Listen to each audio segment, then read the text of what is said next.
that our children are at an age, again, quite young, so this isn't in our immediate future. Meghan Markle wore Princess Diana's ring to her own wedding reception. That is where this starts, and it does not stop there. Meghan's engagement ring holds 2 diamonds taken from Diana's personal collection. Meghan wore Diana's bracelet on the night she sat with Oprah Winfrey and took the royal family apart on live television. Meghan named her daughter Lilibet Diana. Meghan carried Lily of the Valley in her wedding bouquet, the exact flower Diana carried in hers. And Prince Harry has written in print that he is watching his wife face the same forces that took his mother. The world noticed all of this a long time ago, and the comparison has been running ever since. In Andrew Morton's biography of her, a childhood friend is quoted saying Meghan was fascinated by the royal family and wanted to be Princess Diana 2.0. Meghan has never confirmed that, and it is disputed. But look at what she has actually done since 2018, and decide for yourself. Diana Frances Spencer was 20 years old, sheltered, and had barely spoken in public when she married the future King of England on the 29th of July, 1981, at St. Paul's Cathedral, in front of an estimated 750 million viewers.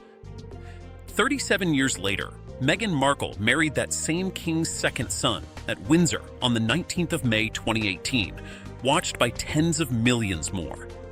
2 outsiders, 2 royal brothers, 2 of the biggest weddings in television history. And Andrew Morton, who has written biographies of both women, says the identical thing about each of them. Neither was remotely prepared for what came next. Diana collided with the palace machine within months. So did Meghan. Both were blamed when long-serving royal staff walked out. Both were painted as difficult by the same institution, and both ended up estranged from their own families. Diana from her mother, Meghan, very publicly, from her father, Thomas Markle. Diana was pursued by British photographers for 16 straight years, and she was lost in a car accident in Paris on the 31st of August, 1997, while being chased through a tunnel. She was 36 years old. Meghan grew up watching that story, married into it, and then did the one thing Diana never got the chance to do. She sued. In October 2019, Meghan took Associated Newspapers to court over 5 articles that printed a private letter she had written to her father. On the 11th of February 2021, she won outright, with Lord Justice Warby ruling the publication manifestly excessive and unlawful, and the Court of Appeal backed him that December. The newspaper was forced to print a statement on its own front page. Harry went further still. In December 2023, he beat Mirror Group newspapers, where the court found phone hacking had been widespread and habitual. In January 2025, the publisher of The Sun settled and apologized for serious intrusion running from 1996 to 2011. Diana sat down on the 20th of November 1995 and told nearly 23 million people in Britain that there were 3 people in her marriage. 200 million watched worldwide. Nothing about the monarchy was the same afterwards.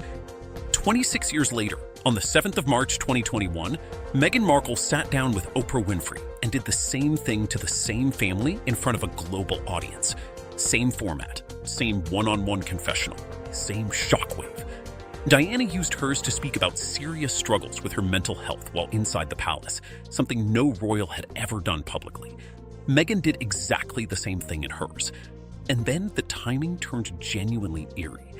2 months after Meghan's interview aired, Lord Dyson published a report finding that Diana's Panorama interview had been obtained through deceit and fabricated pink documents. The BBC apologized unreservedly and handed back its awards. Both interviews were back in the news in the same season. Meghan Markle does not just get compared to Diana, she wears her. At the Frogmore House reception in 2018, Meghan wore Diana's aquamarine ring, made by Asprey in 1996, the piece the press nicknamed the divorce ring. In a photograph released in 2020, she wore Diana's Cartier tank watch. On the 2018 tour of Australia, Fiji, and Tonga, she wore Diana's butterfly earrings and her gold bracelet, then brought those same earrings back out in Colombia in 2024. And she wore Diana's bracelet for the Oprah interview itself. Sit with that choice for a second. Of everything available to her, That is the piece she selected for that particular night. It goes past jewelry, too. In June 1994, on the evening Charles admitted infidelity on television, Diana stepped out in a black off-the-shoulder gown the papers instantly named the revenge dress. When Meghan appeared in a red Carolina Herrera gown after leaving the family, the papers used the exact same phrase again.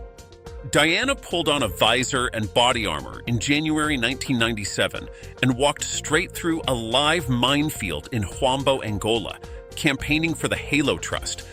Those photographs traveled around the planet and helped drag the world towards a treaty banning those devices that same year.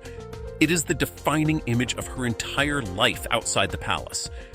22 years later, her son became a patron of that same charity and walked the same ground in September 2019, during the tour he took with Meghan through southern Africa. He walked it again on the 16th of July 2025 at Africa's largest minefield in Quito, Cuanavale. Meghan has no single humanitarian moment on that scale. Her work has run through women's empowerment, the Grenfell Community Cookbook, and since leaving the family, the Archwell Foundation and her lifestyle brand. Same instinct, very different scale. Meghan and Harry did not wait for the press to draw this connection. They drew it themselves. Their daughter arrived in June 2021, and the couple's own statement confirmed her middle name was chosen to honor her beloved late grandmother, Lilibet Diana. Harry has been completely direct about the parallel ever since. In his memoir, Spare, published in January 2023, he wrote that his deepest fear is history repeating itself, that he lost his mother and now watches his wife facing the same powerful forces. On Netflix, he said that so much of who Meghan is mirrors his mom, the same compassion, the same empathy. And Meghan has leaned into it herself. Asked about the comparison in April 2025, she called it beautiful and said she wishes she could have met Diana. Her wedding bouquet held Lily of the Valley, just as Diana's did. None of this is invention. Every piece of it is on the record. Diana married at 20. Meghan married at 36. That single gap is where the whole comparison finally cracks, and the people who knew Diana best say so. Andrew Morton calls it the crucial distinction, and then goes further, writing that the groomed and camera-ready Meghan Markle was the woman Diana always strove to become. Tina Brown, who wrote the Diana Chronicles, argues Diana would not have been the fan of Meghan that Meghan might imagine, because Diana understood exactly how much the power base of the monarchy mattered. And that is the real divide. Diana spent 15 years fighting the institution from inside it and never once left Britain. Meghan spent under 2 years, then stepped back in January 2020 and moved to California.